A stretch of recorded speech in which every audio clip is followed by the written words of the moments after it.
একদিন নদীর ধারে এক ছোট্ট কাকড়া থাকত। তার নাম ছিল কুট্টু কাকড়া। নদীর জলে সাঁতার কাটাই ছিল তার সবচেয়ে প্রিয় কাজ।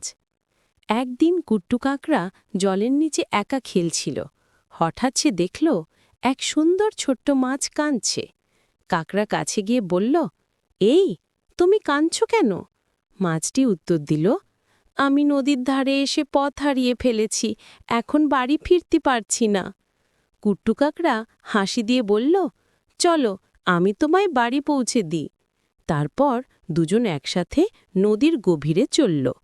পথে কাকড়া তার শক্ত পা দিয়ে মাছকে স্রোতের বিপরীতে ঠেলে সাহায্য করল। মাছও কাকড়াকে বলল, তুমি কত ভালো বন্ধু। সেই দিন থেকে তারা দুজন একে অপরের সেরা বন্ধু হয়ে গেল। কাকড়া জলের তলায় ছোট ছোট ঘর বানাত, আর মাছ সেখানে এসে গল্প করত, খেলা করত। একদিন নদীতে বড় ঢেউ এলো। স্রোত অনেক বেড়ে গেল। মাছটা প্রায় ভেসে যাচ্ছিল, কিন্তু কাকড়া তার শক্ত পা দিয়ে মাছের ল্যাজ ধরে রাখল। আবারও সে বন্ধুকে বাঁচালো। সেই দিন থেকে নদীর সব প্রাণী জানল, সত্যিকারের বন্ধুত্ব শুধু রং বা রূপ দেখে নয়, মন থেকে হয়।